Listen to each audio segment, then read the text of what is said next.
Good morning, everyone. Today we're celebrating Thai Pongal in consulate with the staff and with the participation of the people that who come here to the consular services as the main diplomatic mission. One of the main diplomatic missions that we are having here in Toronto.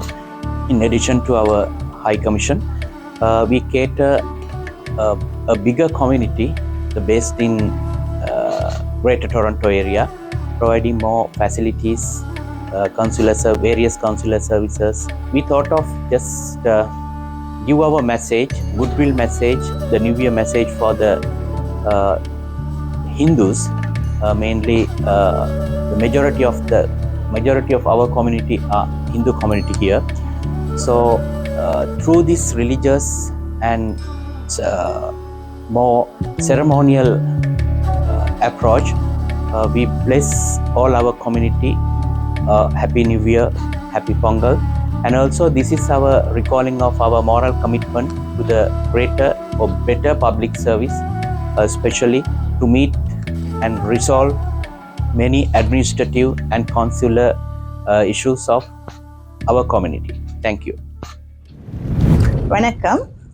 Today, the Consulate General of Sri Lanka in Toronto is celebrating the Thai Pongal Festival 2025 with all the staffs and the applicants.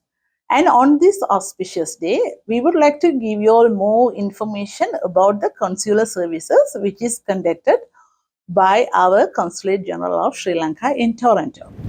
The Consulate General of Sri Lanka in Toronto conducts a mobile service every January, February, and March. Just that we have finished our January mobile service on the 4th of January, and our next mobile service is going to be on February 15th and March 15th, respectively.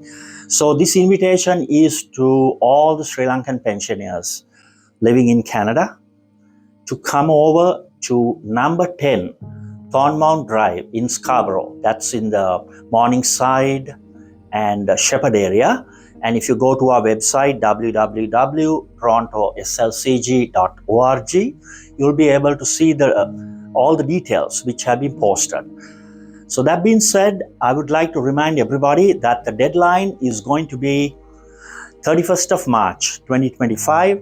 And we encourage everybody to come to the mobile service and have their life certificates attested. And also those who are drawing from the divisional secretariats, they can send it directly, or else according to the new communication received from the Department of Pensions in Maligawatta, they have given us the green light to inform everybody to hand over their life certificates while after they have gotten it attested, so that we can send it to the Department of Pensions in Maligawatta and they can forward it to the respective divisional secretariat officers. And on the other hand, the pensioners who are drawing their pensions from Maligawatta could rest assured that if they give it to us, we will send it in our diplomatic bag to Colombo and it will be delivered to the pensions department. In addition, a certification for bank accounts, second bank accounts, money transfers from bank to bank, and also notice of marriage, then power of attorneys, letter of proxies, a letter of indemnity, and all other certifications pertaining to EPF, ETF, and also parental consents will be done at the mobile service. And we would like to invite people to come over and get all their documents certified in time, as this venue is a very easy accessible venue because it's on the ground floor of a building, unlike the consulate where you would have to take the elevators. And we understand that all the seniors might find it difficult to come downtown. Thereby take advantage of our mobile service and come to it, and we can facilitate you with all your requirements. So again, the dates are 15th of February and 15th of March respectively. Thank you. வணக்கம். இன்றைக்கு நாங்கள் சொல்ல போகிறது இந்த government Sri Lankan government மூலமாக வெளிநாட்டில் இருக்கிறது நிறைய ஸ்ரீலங்கன் மக்களுக்கு எம்பசி மூலமாக நியூ சிஸ்டம் ஒன்று கவர்மெண்ட் மூலமாக இன்ட்ரடியூஸ் பண்ணியிருக்கிறது. அது வந்து இபிஎம்டி புது சிஸ்டம் ஒன்று.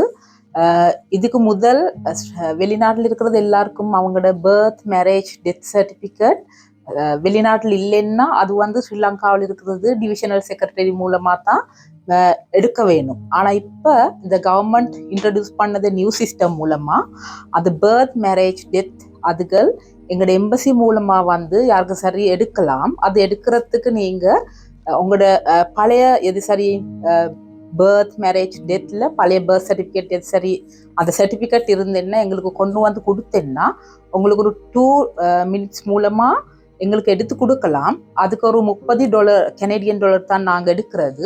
அதுக்கு வேற ஒரு அப்ளிகேஷன் ஒன்று இருக்கிறது. அது ஃபில் பண்ணி எங்களுக்கு கொடுத்தேன்னா அதுக்கு ஃபில் பண்ணுறதுக்கு உங்களுக்கு ஃபுல் நேம், அந்த பர்த் சர்டிஃபிகேட்ல நம்பர், மற்றது வந்து அந்த டிவிஷனல் செக்ரட்டேரியட் அதுகள் எல்லாம் கேட்கறது. அது எல்லாம் எங்களுக்கு வந்து அந்த ஃபார்ம் ஃபில் பண்ணி கொடுத்தேன்னா ஒரு 10 minutes மூலமாக எங்களுக்கு எடுத்து கொடுக்கலாம். இது வந்து உங்களுக்கு அந்த ஈஸி வேலை உண்டு. ஏன் தெரியுமா, சில பேர்கள் அவங்களோட பாஸ்போர்ட் அப்ளிகேஷன் எங்களுக்கு சப்மிட் பண்ண பிறகு சில வேளை அது நாங்கள் ஸ்ரீலங்காவுக்கு அனுப்பின பிறகு பாஸ்போர்ட் ஆஃபீஸ் மூலமாக அது டிஃபெக்டிவ் போட்டேன்னா அது டிஃபெக்டிவ் பர்த் சர்டிஃபிகேட் திரும்பி எடுத்து தர சொல்லக்குள்ள நாங்கள் சொல்கிறது அவங்களுக்கு ஸ்ரீலங்காவுக்கு போயிட்டு எடுத்து எங்களுக்கு கொடுக்க சொல்லி. ஆனால் இப்போ அது இல்லை. அது உங்களுக்கு இங்கே வந்து ஒரு 10 minutes மூலமாக எடுத்து கொடுக்கலாம். இது வந்து ஈஸியாக செய்கிறதுக்கு எங்களோட கவர்மெண்ட், ஃபாரின் மினிஸ்ட்ரி, மற்றது வந்து எம்பசி எல்லாரும் சேர்த்து எடுத்த ஒரு நல்லமான ஒரு ஆக்ஷன் ஒன்று தான் நாங்கள் சொல்கிறது. தேங்க்யூ. வணக்கம். இலங்கையில் இப்போது நல்லிணக்க வளர்ச்சிகள் பல நடைபெறுகின்ற வேளையில் வெளிநாடுகளில் வாழ்கின்ற பல இலங்கை மக்கள், தமிழ், சிங்கள, முஸ்லிம், மலை இனத்தவர்கள் இலங்கையில் தமது இரட்டை பிரஜா உரிமையை எடுப்பதில் ஆர்வம் கொண்டுள்ளார்கள். அதாவது சிலர் தமது ஓய்வு காலத்தை, அதாவது ரிட்டையர்மெண்ட் டைமை இலங்கையில் செலவழிக்க விரும்புகின்றார்கள். சிலர் தமது முதலீடுகளை இலங்கையில் மேற்கொள்வதற்கு விரும்புகின்றார்கள். எனவே பலருக்கு இலங்கையின் இரட்டை பிரஜா உரிமையை பயன்படுத்துவதற்கான பெரும் தேவை ஏற்பட்டுள்ளது. சராசரியாக 50 100 வரையான விண்ணப்பங்கள் இங்குள்ள எமது இலங்கை கான்சுலேட் அலுவலகத்தில் மாதாந்தம் நமக்கு கிடைக்கப்பெறுகின்றன. மக்களின் நலன் கருதி நாங்கள் இலங்கை இரட்டை பிரஜா உரிமை விண்ணப்பம் செய்வதற்கு தேவையான அறிவுறுத்தல்களை இந்த காணொளியில் உங்களுக்கு தருவதில் மகிழ்ச்சி அடைகின்றோம். நாம் இப்போது யார் யாரெல்லாம் இலங்கையில் இரட்டை பிரஜா உரிமைக்கு விண்ணப்பிக்கலாம் என்பதை பற்றி பார்ப்போம். முதலாவதாக கனடாவில் பிரஜா உரிமை பெற்றவர்கள், அதாவது கனேடியன் சிட்டிசன்ஸ், மற்றும் வேறு நாடுகளில் பிறந்து இலங்கையில் தமது பிறப்பை பதிவு செய்து கொண்டவர்கள், பர்த் ரிஜிஸ்ட்ரேஷன் செய்தவர்கள். மற்றது தற்போதும் இலங்கை பிரஜா உரிமையாக ஸ்ரீலங்கன் பாஸ்போர்ட் வைத்திருப்பவர்கள், ஆனால் கனடாவில் பெர்மனன்ட் ரெசிடென்ஸ், நிரந்தர பதிவுரிமை வைத்திருப்பவர்கள். அத்தகையவர்கள் பின்வரும் வகைகளில் ஏதாவது ஒரு வகையில் அடங்கினால் மட்டும் அவர்களும் இரட்டை பிரஜா உரிமைக்கு வெளிநாட்டு தூதரகங்கள் மூலமாக விண்ணப்பங்களை சமர்ப்பிக்க முடியும். விண்ணப்பதாரி கனடியன் கடவுச்சீட்டு பாஸ்போர்ட் வைத்திருப்பவராக இருந்தால் அவர் ரிசம்ஷன் கேட்டகரியிலும், விண்ணப்பதாரி தற்போது இலங்கை பாஸ்போர்ட், இலங்கை கடவுச்சீட்டு வைத்திருப்பவராக இருந்தால் அவர் ரிட்டென்ஷன் கேட்டகரியிலும் இரட்டை பிரஜா உரிமைக்கு விண்ணப்பிக்கலாம். தற்போது நான் விண்ணப்பதாரி எந்தெந்த வகைகளின் கீழ் தமது விண்ணப்பங்களை சமர்ப்பிக்கலாம் என்பதை பற்றி கூற உள்ளேன். மெயின் கேட்டகரிஸாக நாங்கள் 4 வகைகளை கொண்டுள்ளோம். அதில் முதலாவதாக விண்ணப்பதாரி 55 வயதை கடந்தவராக இருந்தால் அவர் இரட்டை பிரஜா உரிமைக்கு விண்ணப்பிக்க தகுதியுள்ளவராக கருதப்படுவார். இரண்டாவதாக அகாடமிக் கேட்டகரி, அதாவது அவர்களின் பட்டப்படிப்பு அல்லது டிப்ளோமா முடித்தவராக இருந்தால், அதை அவர்கள் இலங்கையில் முடித்திருக்கலாம், இல்லாட்டிக்கு வேறு நாடுகளில் கூட முடித்திருக்கலாம். அப்படியானவர்களும் இலங்கை இரட்டை பிரஜா உரிமைக்கு விண்ணப்பிக்க தகுதியுள்ளவராக கருதப்படுவார்கள். மூன்றாவதாக யாராவது இலங்கையில் மத்திய வங்கியால் அங்கீகரிக்கப்பட்ட ஏதாவது ஒரு வங்கியில் 3 வருட காலங்களுக்கு ஒரு நிலையான வைப்பு ஃபிக்ஸ்ட் டிபாசிட்டை போடக்கூடியவராக இருந்தால் அந்த தொகை வந்து 2.5 மில்லியன் ரூபீஸாக குறைந்தது இருக்க வேண்டும். அதே சமயம் அவர்கள் அந்த வங்கியிடமிருந்து ஒரு பத்திரம், ஒரு கடிதம் எங்களுக்கு ஒரிஜினலாக தர வேண்டும். அதில் வந்து அவர்கள் போட்ட தொகை 3 வருட காலம் அது அவர்கள் எடுக்க மாட்டார்கள். அதே சமயம் அது வந்து controller general of immigration and immigration பத்திரமுலைக்கு அட்ரஸ் பண்ணி இருக்க வேண்டும். மற்றது அதில் டூவல் நோக்கத்துக்காகத்தான் இந்த பணம் போடப்பட்டுள்ளது என்பதும் குறிப்பிடப்பட வேண்டும். அத்தகையவர்களும் இலங்கை இரட்டை பிரஜா உரிமைக்கு விண்ணப்பிக்க தகுதி பெற்றவராக இருப்பார். 4வதாக யாராவது இலங்கையில் சொத்து வைத்திருந்தால் அது அவர்களின் பேரில் மட்டும் இருக்க வேண்டும். 2.5 மில்லியன் ரூபீஸ் தற்போதைய சந்தை நிலவரப்படி அதன் பெறுமதி இருக்க வேண்டும். அப்படியானவர்களும் அதற்குரிய நாங்கள் கேட்கும் ஆவணங்களை சமர்ப்பிக்கும் பட்சத்தில் அவர்களும் இலங்கைக்கான இரட்டை பிரஜா உரிமைக்கு விண்ணப்பிக்க தகுதி பெற்றவர்களாக கருதப்படுவார்கள். முதலாவதாக எந்த வகையில் அடங்குபவராக இருந்தாலும் அவரது இலங்கை பிறப்பு அத்தாட்சி பத்திரம் ஒரிஜினல் கொண்டு வருதல் வேண்டும். 2வதாக அவர்கள் திருமணமானவர்களாக இருந்தால் தங்களது திருமண அத்தாட்சி பத்திரத்தின் ஒரிஜினலும் எங்களிடம் கொண்டு வர வேண்டும். 3வதாக அவர்கள் தற்போது கனடிய பாஸ்போர்ட் வைத்திருப்பவர்களாக இருந்தாலும் கூட தாங்கள் கடைசியாக பாவித்த இலங்கை கடவுச்சீட்டு வைத்திருந்தால் அந்த ஒரிஜினலை எங்களிடம் கொண்டு வர முடியும். இல்லையே அவர்களிடம் அதில் கொப்பி மட்டும்தான் இருந்தால் அதை கூட எங்களிடம் கொண்டு வர முடியும். 2ம் இல்லாத பட்சத்தில் ஏன் அவர்களிடம் கடவுச்சீட்டு இலங்கையான் இல்லை என்பதற்கு எங்களிடம் ஒரு கடிதம் சமர்ப்பித்தால் அது போதுமானதாக இருக்கும். இந்த 3 பத்திரங்களையும் தவிர எங்களிடம் கனடிய பத்திரங்கள் சிலது சமர்ப்பிக்க வேண்டியுள்ளது. அதில் முதலாவதாக கனடிய கடவுச்சீட்டு. கனடிய கடவுச்சீட்டின் தரவு பக்கம், அதாவது data page and the observation page, அவதானிப்பு பக்கம், அந்த 2 பக்கங்களையும் கனடாவில் லைசன்ஸ் வைத்திருக்கின்ற ஒரு லோயர் மூலமாக உறுதிப்படுத்துதல் வேண்டும். அவ்வாறு உறுதிப்படுத்தப்பட்ட அந்த 2 பக்கங்களையும் நம்பர் 222 ஜாவி ஸ்ட்ரீட்டில் அமைந்துள்ள Canadian government of business and public service டெலிவரியில் கொண்டு சென்று அந்த லோயர் உண்மையானவர் என்றதை ஒத்தென்டிகேஷன் செய்து அதன் பிற்பாடு கொண்டு வரும் பத்திரத்தில் ஒரு போட்டோ காப்பியும் எடுத்து அந்த ஒரிஜினலும் எங்களிடம் சமர்ப்பிக்க வேண்டும். அதே போல் கனடியன் சிட்டிசன்ஷிப் சர்டிபிகேட் அல்லது சிட்டிசன் கார்டு 2 பக்கங்களும் கடவுச்சீட்டுக்கு என்ன செய்தார்களோ அதே மாதிரி தான் அதையும் கனடிய லோயர் உறுதிப்படுத்தி ministry of government and public service delivery ஜாவி ஸ்ட்ரீட்டில் கொண்டு போய் அதையும் ஒத்தென்டிகேஷன் செய்து கொண்டு வருதல் வேண்டும்.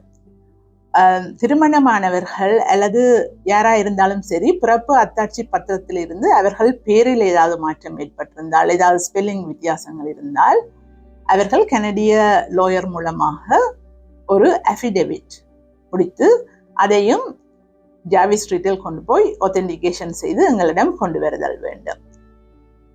எல்லாவற்றுக்கும் மேலாக முக்கியமாக கனடிய போலீஸ் ரிப்போர்ட் ஒன்றும் அவர்கள் எங்களிடம் சமர்ப்பிக்க வேண்டும். அது சமர்ப்பிக்கும் திகதியிலிருந்து 3 மாத காலத்துக்குள் எடுத்ததாக இருத்தல் முக்கியமானது.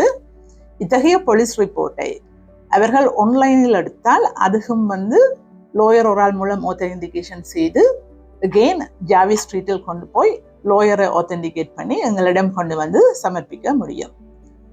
மற்றது அகாடமிக் கேட்டகரியில் வருபவர்கள் அவர்களது டிகிரி அல்லது 1 வருஷம் அதுக்கு கூடின டிப்ளமா வேறு நாடுகளாக இருந்தால், உதாரணமாக கனடாவினாக இருந்தால் அவர்கள் லோயரிடம் கொண்டு போய் அதை ஒத்தென்டிகேஷன் செய்து பிறகு 222 ஜாவி ஸ்ட்ரீட்டில் சொன்ன மற்ற பத்திரங்கள் மாதிரி ஒரு ஒத்தென்டிகேஷன் செய்து எங்களிடம் சமர்ப்பிக்க முடியும்.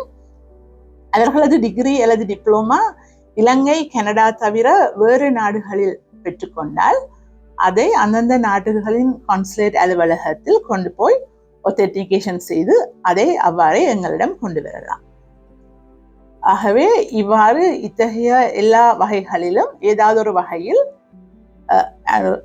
இரட்டை பிரஜா உரிமைக்கு விண்ணப்பிக்க விரும்புபவர்கள் எங்களிடம் தொடர்பு கொண்டு உங்களுக்கு மேலும் ஏதாவது சந்தேகங்கள் இருந்தால் தொலைபேசி மூலமாகவோ மின்னஞ்சல் மூலமாகவோ அல்லது நேரடியாகவோ ஆலோசனைகள் பெற்று அதன் பிற்பாடு உங்கள் விண்ணப்பங்களை சமர்ப்பிக்க முடியும். நன்றி.